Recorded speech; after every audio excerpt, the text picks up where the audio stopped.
Hi guys, welcome back to my channel. मैं सुजाता जौहरी आप लोगों का अपने यूट्यूब चैनल पर स्वागत करती हूं। तो जो लोग मेरे चैनल को लाइक नहीं किए होंगे, लाइक कर दीजिएगा, वह सब्सक्राइब कर दीजिएगा और बेल आइकन बटन पे प्रेस कर दीजिएगा ताकि मेरा नोटिफिकेशन आप लोगों तक सबसे पहले पहुंच सके। तो आइए आज हम लोग जानते हैं कि बिना अंडे के अंडा करी कैसे बनाते हैं। तो ये एगलेस अंडा करी है। तो ये अंडा करी बनाने के लिए हमें किन किन सामग्री की ज़रूरत होगी और कैसे हमें बनाना है, तो आइए आज हम लोग जानते हैं। तो देखिए, इसे बनाने के लिए हमें पनीर चाहिए, 2 बॉयल किया हुआ आलू चाहिए। तो इस तरह से देखिए, ये पनीर है। पनीर को मैं घर में ही फाड़ ली हूँ, आप लोग मार्केट से भी ला सकते हैं। और पनीर को इस तरह से कद्दूकस में कस कर लेना है। तो इस तरह से जितना भी पनीर है आपके घर में, जितने लोग हैं उस हिसाब से कस करके, और थोड़ा सा हमें अलग प्लेट में निकाल लेना है करी के अंदर वाला जो भाग होता है उसे बनाने के लिए। उसके बाद से जो आपका ये और जो पूरा ग्रेट किया हुआ है पनीर, उसमें हमें 2-4 आलू भी डालना है। तो इस तरह से आलू को भी हमें उसी में कस लेना है, कद्दूकस में। और आलू कसने के बाद से हमें उसमें उसे मिक्स करना है। तो मिक्स करने के लिए हमें उसमें 1 चम्मच अरारोट और 1 चम्मच हमें मैदा डालना है। तो क्वांटिटी के हिसाब से आप थोड़ा सा डाल दीजिएगा ताकि वो मतलब बंधा के गोला बन सके। तो इसलिए हमें इस तरह से डालना है। तो मैं 2 चम्मच अरारोट और 2 चम्मच मैदा डाली हूँ, आप लोग 1 चम्मच भी डाल सकते हैं। तो इस तरह से डालने के बाद से हमें उसे अच्छे से मैश कर देना है। चाहे तो आप हल्का सा नमक भी डाल सकती हैं, और नहीं तो बिना नमक के भी आप बना सकती हैं। तो इस तरह से मैश कर लेना। और जो अलग थोड़ा सा क्रश किया हुआ पनीर रखी थी उसमें हमें थोड़ा सा हल्दी डाल देना है, और थोड़ा सा हमें उसमें तेल डालना है। तो इस तरह से सरसों का तेल या तो कोई भी ऑलिव ऑयल डाल लीजिएगा। डालने के बाद से इसे हमें अच्छे से मैश कर देना है, और मैश करके इसका हमें डो तैयार कर लेना है। और डो तैयार करने के बाद से देखिए, ये तैयार हो गया। पीला वाला भाग अंदर का बनाना है, तो इसकी हम छोटी छोटी गोली कर लेंगे।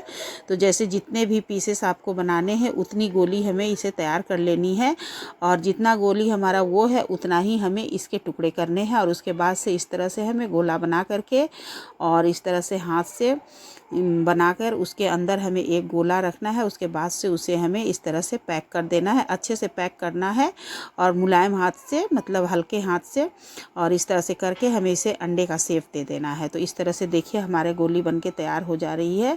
तो आप जितना भी बनाना है उतना आप बना करके तैयार कर लीजिए। उसके बाद से इसे फ्राई करने के लिए हमें कढ़ाई बैठाना है, और उसमें आप या तो सरसों तेल या जिस तेल में आप बनाती होंगे वो तेल बैठाना है। जब तेल गर्म हो जाए तो इसमें हमें करी को हल्का सा मैदा के अंदर लपेट करके उसके बाद से हमें इसे डालना है। तो इस तरह से देखिए, मैदे में हमें हल्का सा इस तरह से लपेट कर और मैदा को झाड़ देना है। झाड़ने के बाद से हमें इसे कढ़ाई में डाल देना है।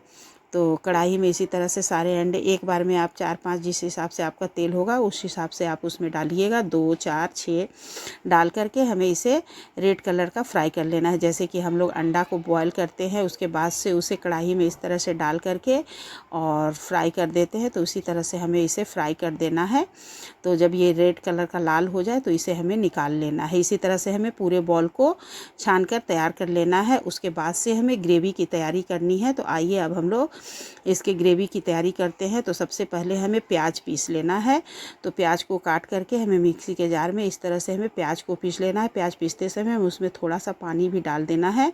तो ये देखिए, प्याज का पेस्ट तैयार हो गया। उसके बाद से हमें टमाटर का पेस्ट बनाना है। इसमें भी हमें थोड़ा सा पानी डाल के टमाटर का पेस्ट तैयार कर लेना है। तो इसकी क्वांटिटी आप अपने हिसाब से करिएगा। ये अदरक लहसुन का पेस्ट है, और ये सारे मसाले हैं। तो मसाले में हमारा जीरा मरीच का पाउडर, धनिया पाउडर, ये सारे मसाले होंगे, जो भी आपके गरम मसाले। उसके बाद से हमें कढ़ाई बैठाना है और उसमें तेल डालना है। फिर हमें उसमें जीरा, हींग और तेज़पत्ता का फ़ोरन डाल देना है। फ़ोरन डालने के बाद से हमें उसमें सबसे पहले प्याज भूनना है। जब प्याज हमारा लाल भूनकर हो जाए और तेल छोड़ दे, तब हमें उसमें हल्दी डाल देना है। और जब हल्दी थोड़ा सा भुन जाए तो हमें नमक डाल देना है। और नमक डालने के बाद से हमें उसमें अदरक लहसुन का पेस्ट डालना है। अदरक लहसुन का पेस्ट जब भून जाए तो फिर जो मसाला है हमें मसाला डाल देना है। मसाला जब भून जाए तो फिर हमें टमाटर की प्यूरी डाल देनी है। इस तरह से टमाटर प्यूरी डाल के फिर हमें उसे भून लेना है। भूनने के बाद जब तेल छोड़ दे तो हमें पानी डाल करके बॉईल कर देना है। जब ये खौल कर ग्रेवी तैयार हो जाए तो फिर हमें उसमें सारे बॉल डाल देने हैं और बॉल डालकर हमें ढककर उतार देना है। उसके बाद से हमें खौलाना नहीं है, ये अपने आप इसमें गल जाएगा। और देखिए ये हमारा अंडा करी तैयार हो गया, वेज अंडा करी। और इसे अब वेज अंडा करी बोल सकती हैं। तो प्लीज़ आप लोग को हमारा ये रेसिपी कैसा लगा हमें कमेंट करके ज़रूर बनाइएगा। और ये बहुत ही टेस्टी लगता है, आप लोग भी बना करके ज़रूर से ट्राई करिएगा कि अंडा करी कैसा लग रहा है। बिल्कुल आपको लगेगा कि जो लोग टेस्ट लिए होंगे उन्हें लगेगा कि वही अंडा करी खा रहे हैं, और जो लोग नहीं टेस्ट लिए होंगे उनके लिए तो कोई बात ही नहीं है। तो प्लीज़ मेरे चैनल को आप लोग लाइक एवं सब्सक्राइब कर दीजिएगा, और कमेंट में मेरा अंडा करी कैसा बना है हमें कमेंट करके ज़रूर से ज़रूर